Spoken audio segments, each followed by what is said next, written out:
Welcome to the Museum at FIT's Fashion Culture Online. My name is Tania Melendez Escalante, and I am Senior Curator of Education and Public Programs at the museum. It is my pleasure to present Jeffrey Gibson and Korina Emmerich in conversation. Their talk will be moderated by Regan DeLogans. They will discuss Native American fashion design. Gibson is an award-winning artist whose work combines traditional Native American elements with contemporary references. Emmerich is the founder of Emmy, a fashion brand which reflects her indigenous heritage. Enjoy the show. Halito, and welcome to the FIT's continuous series. And we're going to be having a discussion today with Indigenous designers and multimedia artists, Jeffrey Gibson and Korina Emmerich. Korina is in the Indigenous Kinship Collective along with myself and is a fashion designer as well as an activist. And Jeffrey Gibson is a multimedia artist as well as an all-around cutie. And I've been so blessed to spend time with them and call them my kin. So I think that when it comes to the conversation that we want to have today, first of all, if you'd like to introduce yourselves. Sure. I'll actually introduce myself in Lashutseed. Hasahel, Tuagwalapu Gwalapu Daisha, Deseyaya, Korina Emmerich, Sitsa, Talal Chud Poyala. So good day to my relatives.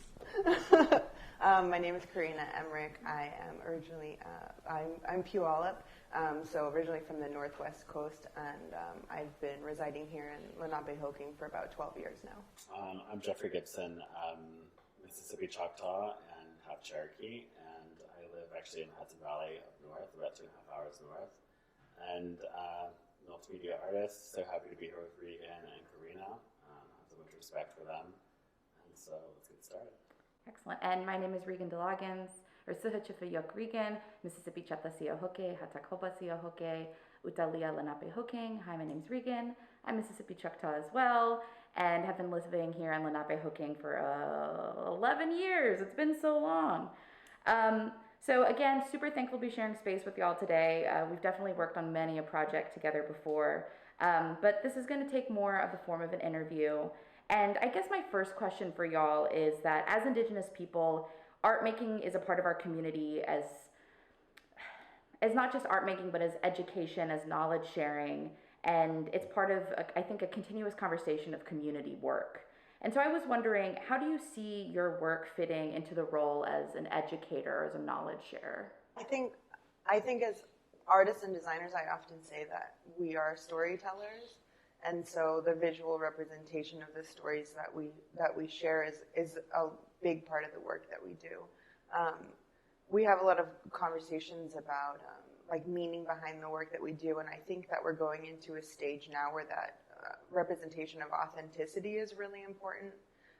So to be able to share stories and to share the creative outlet in like what inspires you. My last collection, I really wanted to focus on my homeland, so the inspiration came from the Cascade Mountain Range, which is something that I miss the most, being so far away.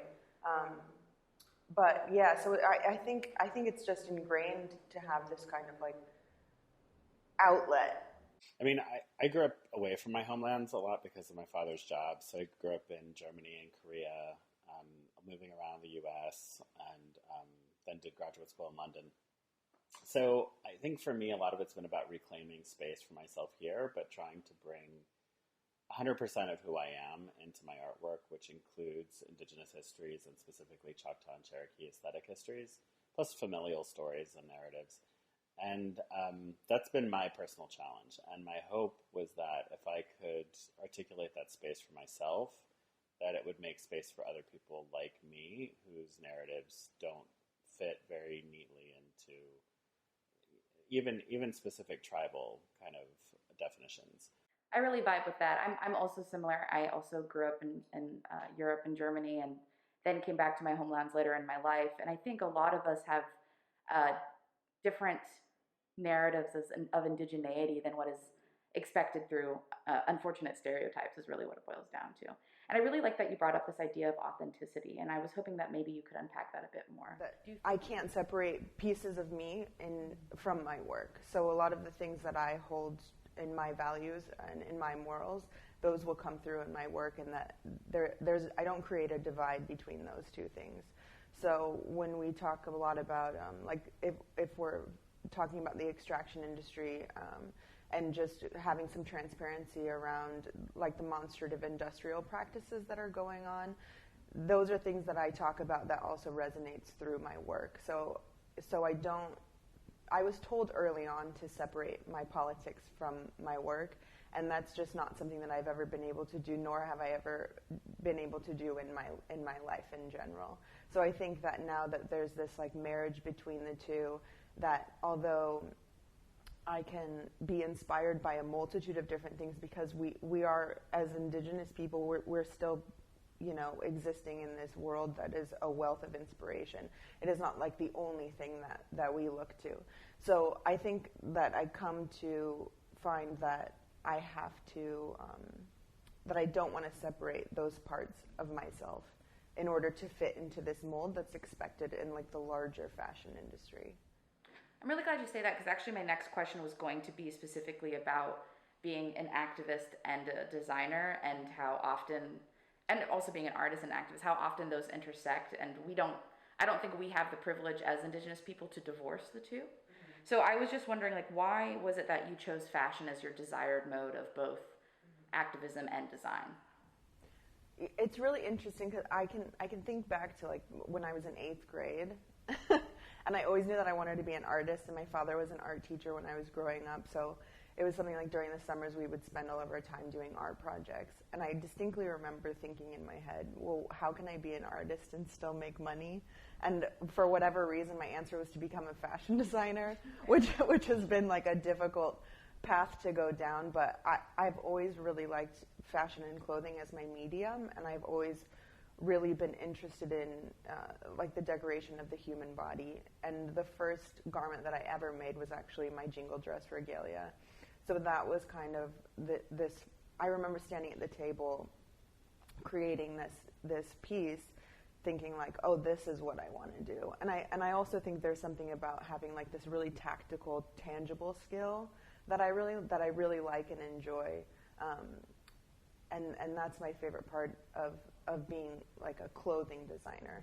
But I wouldn't necessarily say that I followed a standard path in the fashion industry, because I don't want to separate my beliefs and my morals.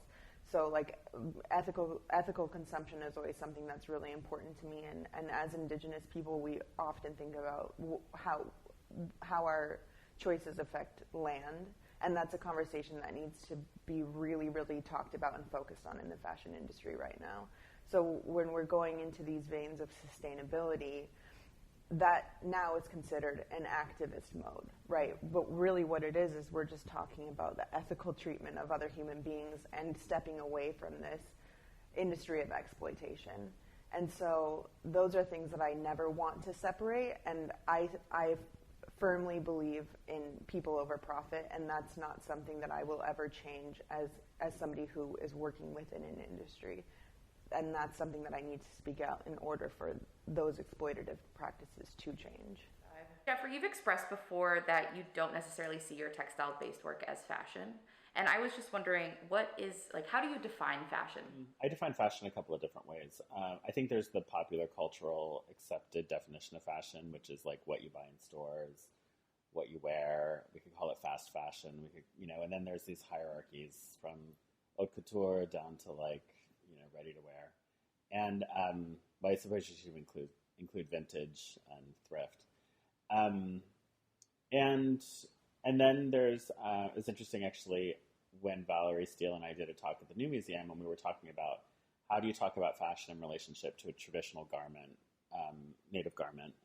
And, she was saying, well, it's fashion. Like, of course, everyone wants to think of fashion as fast fashion, but it's really about individual choices about how somebody marks and identifies themselves. And I think for me, the definition kind of oscillates between those two things, because is that true? Yes. It is about the choices you make to adorn yourself and how you signify to other people. What your value system is, what your priorities are, who you belong to, where you come from. On the other hand, I think I can't really argue that mass-produced fashion is what the majority of people, I think of as fashion. And so I can't disassociate those two things. And maybe that's why I choose to call my garments not fashion. I wanted to indulge in the absolutely unique, the absolutely, to some degree, it's like impossible to reproduce them. We don't really have patterns. We kind of improvise, and everything's very process-oriented, and I don't really make decisions from the beginning. I make them along the way until something is complete, and then we don't actually replicate it. Also, the amount of hand work that goes into the garments that come out of my studio, it is financially totally impossible to calculate it, to give it a price tag in the sense of a fashion structure, a fashion pricing structure. So, and that's something that as an artist I've been able to indulge in, so something can take hundreds and hundreds of hours. And originally I was interested in comparing that to a kind of couture atelier handcraft value system, but ultimately that system, from the way that I look at it, hasn't really shown interest in indigenous handcraft and bringing it into that structure. So I decided to be okay with that. I went to school actually at FIT for fashion history, and I had that same issue where I felt as though indigenous craft and artistry and even fashion didn't fit that mold because it wasn't ever about capitalism. And even in the couture world, it is in the end about a product being consumable. And I just don't see either of y'all's work really as something that's so easily consumable. And so I wonder if that's inherently indigenous to kind of push back against capitalism, or if we as activists just look to push back against capitalism. As much as we want to talk about not engaging in a capitalistic system, we still have to engage in our own survival, and we are surviving within a capitalistic system. So it's like, if we think about if I was to think about what my options were as a clothing designer, I could be a cog within the system, or I can choose to work for myself and create my own, structure within my own beliefs. And that's something that's really interesting. But then it's like we get into this idea of consumption, which is something that I've always grappled with because I've always wanted to be a small designer. But now we're at this point where people of color are really being amplified, and people really want to support that work. So then it's this weird push and pull of like, so how do you grow and still maintain these like sustainable ethical systems?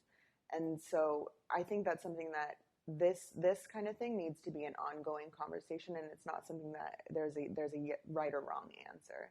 But I think, and also just speaking of being indigenous designers, is like, not everything that we do necessarily needs to be for consumption. And I think that's a question that I get a lot is, do you design only for indigenous people, or is it something that can be shared? And I say I wouldn't sell it online if it wasn't something that was to be shared. So, yeah. I think that both of y'all have touched on, and so I kind of want to dig a little bit deeper, is there's this conversation happening right now. There, like you said, there's an elevation of BIPOC voices, Black, Indigenous, and POC voices for a number of reasons. And I want to know, where is that line between pushing back against invisibility and tokenization? And at what point, for me, often the line is very blurred. So I am curious, as both of y'all have very large platforms, or in many institutions within different collections, I wonder, what is that conversation? What does it look like for you between tokenization and breaking invisibility?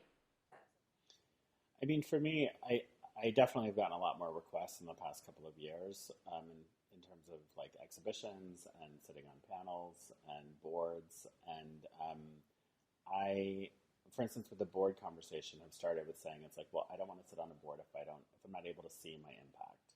So just know that coming in, I will be very vocal, and I will expect to see what I say to be taken seriously, and I'd like to see the impact of it. I think I come from the perspective of, this is what it is. The world is what it is. The tokenism is going to exist.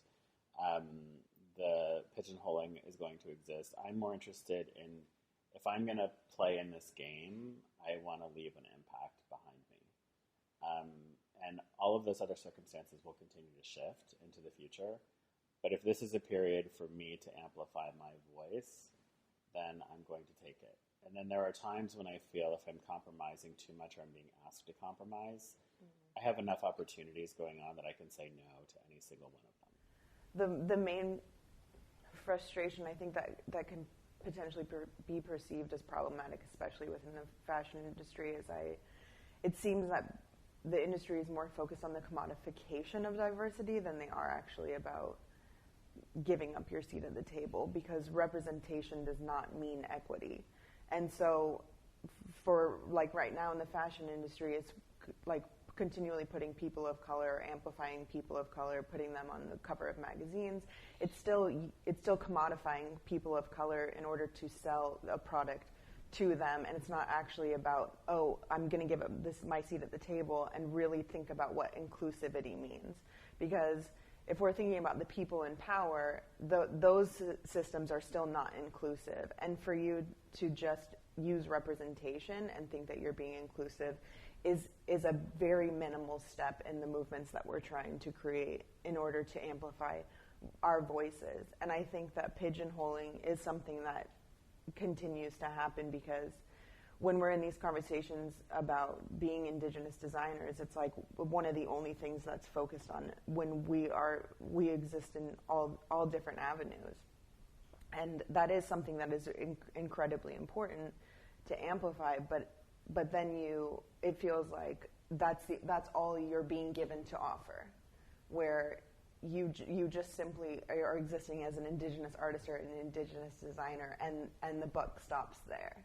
When it is now I'm curious to see, as we move forward, where these conversations continue to go, and if we're actually going to start seeing change in representation, in who's in power, and with these kind of amplifications of voices, I think there's an Indigenous network that can occur, that we can begin building our own institutions outside of the pre-existing institutions, and with different kinds of structures and different kind of systems. I think even within the Native community, it's important that we make sure we're representing each other and people who are not always represented. The kind of diversity of people and makers within Indigenous communities is really huge. And I mean, that's a problem that I would welcome. That's a problem that I would welcome, to think, how do we embrace like traditional making in relationship to contemporary making, and how do we because that's for other Indigenous people. Like that's us doing work to support ourselves, which I think is really, for me, the ideal outcome of all of this. And that's also where I think transparency becomes so important. As we're creating these communities of support and to uplift each other, is there is no singular path to get to where you are. Like all three of our experiences have been quite different, and yet we find ourselves sitting in this room together. And we come from, you guys come from similar background, but we all come from different places. And I think that the community of support and transparency now is so important in order for us to continue uplifting other designers and other voices. And that's where, what can potentially be problematic, the pros and cons of social media, comes into conversation, because there is now this time that we're living in where we can find and amplify Indigenous designers, looking through our phone. And it's not something that's like this like so old school ancient craft. It's like, no, it's happening now. It's modern. It's progressive, and there's a future for it. I think that social justice and art has always gone hand in hand, and I think a lot of the people that I look to, who have been inspirations to me, have existed in some kind of artistic platform, and I think that creating visualization is a way to really impact people. So like the action that we did in Jeffrey's exhibit at the sculpture park, it was kind of like this massive, very like prominent banner drop that we did in association with your work, which already has its own message, and it's kind of this way of creating something that's so visual and so representative of what the ask is, what the call is that it's a, you can consume this kind of like art, and you can consume these feelings, because when you have all of this inside of you and it comes out through your hands onto the work that you're doing, that emotion translates. And I think that in social justice is really important for that to translate. Does that make sense? Yeah. I think being an artist, you're hitting, I guess when I think about the version of political activism that I grew up with, it was very like cause, reaction related. There was this kind of like two things that were in dialogue with each other and usually pushing up against each other. And as an artist, I feel like I grew up thinking like once we can define it as political, people are already showing up to the table with their politics. So in many ways, that conversation is about validating what you already believe in. Art can kind of like sneak up on you in ways that suddenly you're wearing something and it makes you feel liberated, or it makes you feel bigger than you're used to feeling, or sound hits your body in a way that is unexpected, or community feels different because it's fantastic. And we can sustain fantastic for an evening. We can't necessarily sustain fantastic for a lifetime in the way that we can in an art event. So I think that I always thought about art as having the ability of just kind of shifting circumstances. And for many Indigenous people, we've never felt liberation in the way that it's like, you don't have to perform indigeneity, you don't have to perform gender, you don't have to perform class, you don't have to perform culture. You literally get to let your body feel like it can just be in a space. And for me, that was very liberating as part of an arts education. So that's what I hope to create for some people.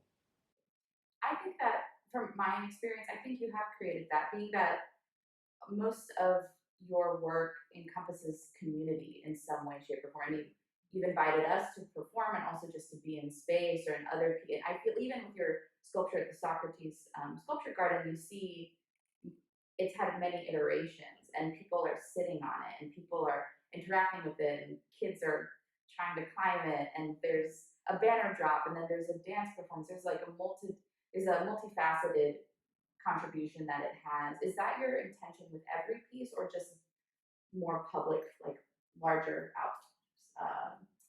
facing ones? Well, as far as the piece at Socrates Sculpture Park, it's interesting. I've been able to articulate it since it opened. Like what actually arrived there was compulsive, and it was an impulse.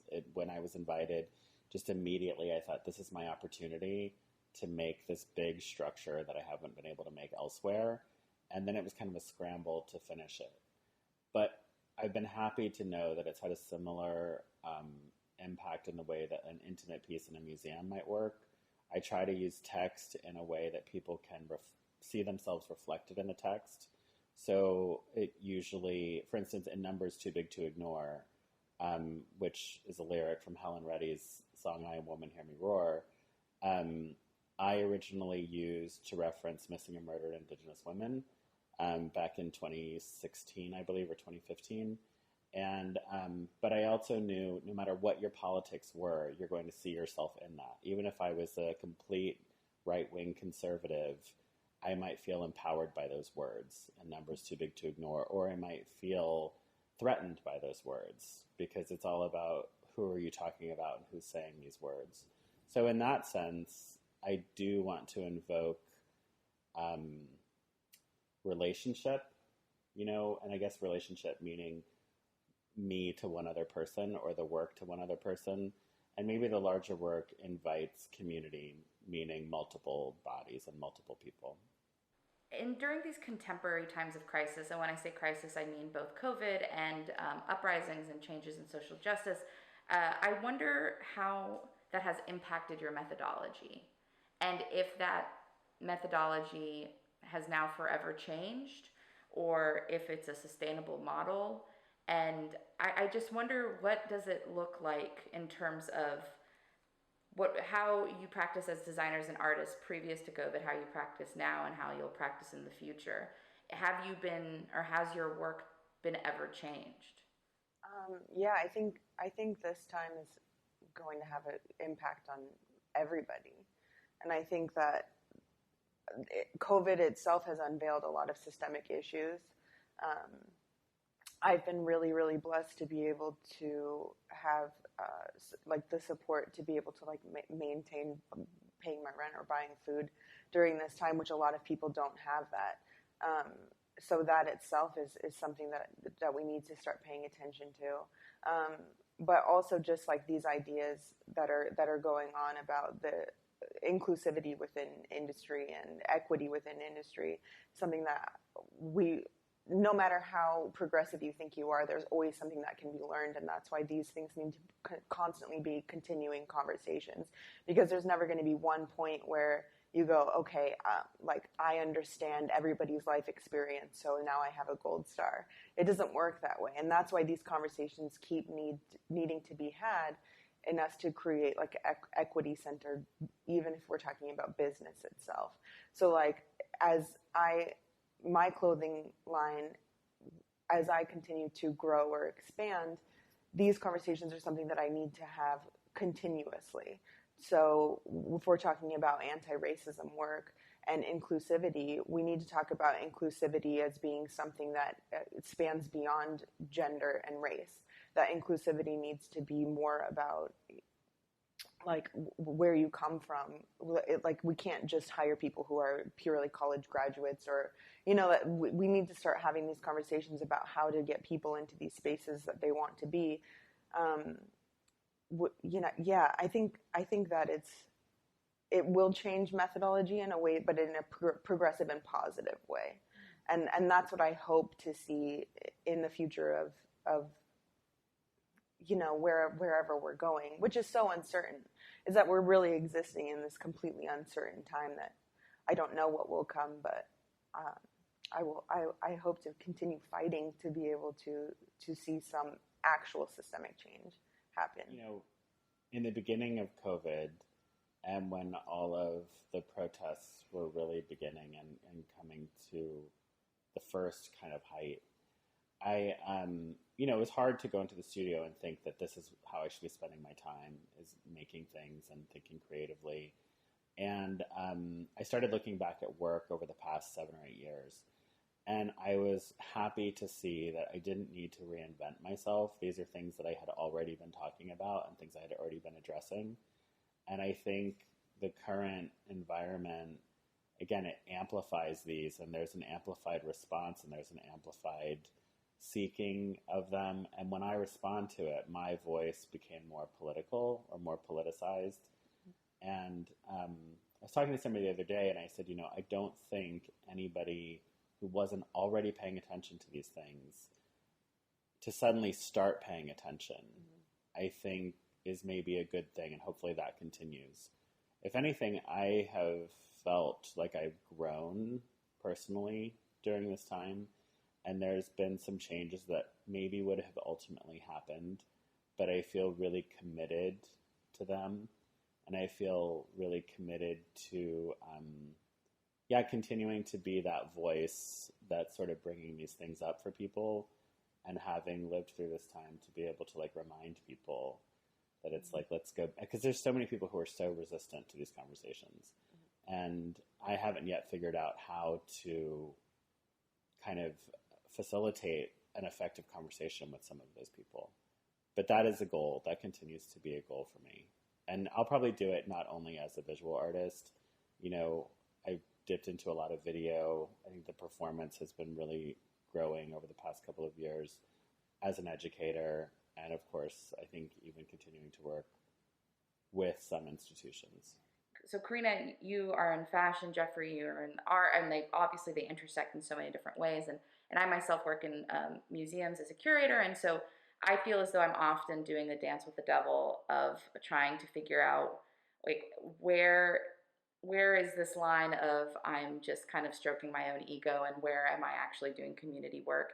And often it's a really difficult intersection to navigate, especially during COVID. And I really vibe with what you were saying in terms of like, I'm in the studio right now when all these things are happening, because I found myself being like, I don't really know how to grapple with the identity of being, let's say, a curator working within institutions, and also being an anti-capitalist and being anti-institutional and anti-colonial. And so I pose this question because I myself have no answer for it, which is that, is there a future for these worlds? Is there a future for fashion? And if there is, what does it look like? And is there a future for multidisciplinary artwork? And if so, what does it look like? Or has that conversation need to change now because the methodology has changed? I don't know if I've ever had that much faith in people. So although people who know me think of me as an optimistic person, and I am always able to see a bright possibility, we are trapped in this capitalist system, which even in order to continue, you have to be able to pay your rent, and you have to be able to pay the people who are working with you. I can, to some degree, administer a fair micro bubble, in my studio. But it's dependent on the commercial art world in terms of being able to sell the work. So unless that system radically changes, I don't know how much that kind of flow of money really can change, And I think also my aspirations as an artist were set in my head, at this point, almost over 30 years ago. And I've worked really hard to get to the table. So in many ways, I'm focused on people younger than myself, because I think what I've been able to do is to carve out some of the space that I craved when I was younger. But right now, I'm responsible for that space that I created. But hopefully the people who I invite in can take some of that space where hopefully they feel safe, hopefully they feel supported, and they can let some of that go, some of that energy expense, and put their energy into where they want to move forward from. So I'm still holding on to the kind of format of art histories that I grew up with, and the kind of value systems that inspired me to get here. But I do know that it has to change. I'm not sure. I'm happy to support the change, and I'm happy to contribute my experiences in any way that supports that. But I really think it will be youth-led. I think, oh my gosh, I feel like all we do is talk about the future of fashion, what that looks like, and again, it goes back to that constant conversation, is that there is no singular answer to that question. But I would personally like to see the future of fashion to be much less exploitative, which I think is one of the primary issues with the fashion industry. And I'd like to think that fashion could become more inclusive.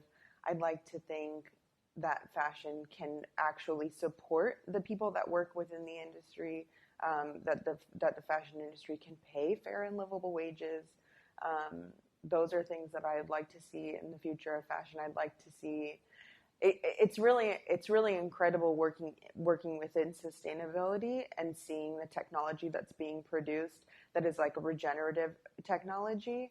And I think that's something that I see personally as a goal for fashion to participate within ecology, and that fashion isn't just something that is contributing to waste and landfills, that we can start looking to our own participation as people instead of us constantly consuming the resources that we have to start participating in a circular economy and regenerative practices in our textile design and the ways that we choose to manufacture clothing. So I think that's where I personally would like to see fashion going into, and really the beginning of that conversation needs to start with accountability and responsibility. And those are things that I find frustrating right now is that people are so quick to go into marketing their sustainable initiatives without actually taking accountability for the problems that they have produced within this industry. And yeah, that's what I would like to see the future of fashion. I pose this similar question to you, Jeffrey, which is really just like, is there a future for the work that you do? Yes, I think there is a future. I just think I don't know if I've ever had that much faith in people. So although people who know me think of me as an optimistic person, and I am always able to see a bright possibility, we are trapped in this capitalist system, which even in order to continue, you have to be able to pay your rent, and you have to be able to pay the people who are working with you. I can, to some degree, administer a fair micro bubble, in my studio. But it's dependent on the commercial art world in terms of being able to sell the work. So unless that system radically changes, I don't know how much that kind of flow of money really can change, And I think also my aspirations as an artist were set in my head, at this point, almost over 30 years ago. And I've worked really hard to get to the table. So in many ways, I'm focused on people younger than myself, because I think what I've been able to do is to carve out some of the space that I craved when I was younger. But right now, I'm responsible for that space that I created. But hopefully the people who I invite in can take some of that space where hopefully they feel safe, hopefully they feel supported, and they can let some of that go, some of that energy expense, and put their energy into where they want to move forward from. So I'm still holding on to the kind of format of art histories that I grew up with, and the kind of value systems that inspired me to get here. But I do know that it has to change. I'm not sure. I'm happy to support the change, and I'm happy to contribute my experiences in any way that supports that. But I really think it will be youth-led. I think the conversation about Indigenous youth is so important. Afro-Indigenous youth and Indigenous youth, we've seen so much incredible work done by the youth for Wet'suwet'en when it comes to what the RCMP are doing in so-called Canada, or the youth on Kumeyaay doing land defender work there against the border. And, as someone who is on the, younger age spectrum, I have found that there is a huge push for radicalization in a way that arguably has maybe happened often in other times of history, but it's been really quite an honor to see people who are even younger than me just really hammer home radicalization in a way that I don't know if we've seen before or will see again in our lifetime. So it's always such an inspiring moment to see the work that's done by you, Korina, and by you, Jeffrey, as different points of this radicalization, and to be kind of in a constant ebb and flow. I believe that the work that we do with the Indigenous Kinship Collective is incredibly righteous and helpful, but that doesn't mean that we don't have to be accountable and thoughtful, and we don't make mistakes along the way. And so I wonder, as a designer who, you're constantly in flux, and so are you, this living between worlds, having to intersect different binaries. I wonder if you feel that if your work is righteous. I don't think I would ever personally use that adjective. Sure. Maybe it makes me uncomfortable. I don't know. I think that it's important for me to, in the words that in the speaking that I do, for my work to affect change, and if that would be considered righteous, I don't know. I don't know. But I think that I think it's about affecting change. And the longer that I've worked within fashion, I often say it was this really glamorous gold-plated dream of mine, and then I started peeling back the layers to see what was rotting underneath. And it was just this isn't what I want to do. And we're talking about a decades-long failure of what it felt like to now finally these conversations are happening, which is not something that I was willing to compromise myself at the beginning. And it was kind of like, well, we'll see where it goes. And it really felt like a decades-long failure. And now all of a sudden, these are the conversations that are happening. And then the people who felt like they were being left behind are now at the forefront of this movement. And that's what I find really interesting, is that it's not like we're just jumping on the bandwagon. Like you had said, like this has always been a part of your work. And I feel similarly that now it's like all of a sudden we're pushed into this spotlight because our voices are being heard. And I think if you have the opportunity to speak out about it, take that. And then I hope that I don't know that I will be able to see or experience actual change, but I'm willing to stand here right now to fight for it for future generations, because why stay quiet in this like pessimistic world when there is a sense of optimism, but it's more like a desire for things to really change. So do I think the content that we put forward is righteous? Yes. But righteous as an individual, feeling like I am righteous, I'm very uncomfortable with. And I think a lot of it has to do with the kind of humility that being a behind the scenes maker allows me is very comforting. So when I show a painting, it's not Jeffrey Gibson, it's the painting. And even if that's a game that I'm playing in my head, because yes, I'm responsible for it. But even if it's a game that I'm playing, there's this sense of humility that I think allows me to be accessible in a way that I feel like if I saw myself as righteous, I would feel like a split personality somehow. But content-wise, yes, I think the message is righteous.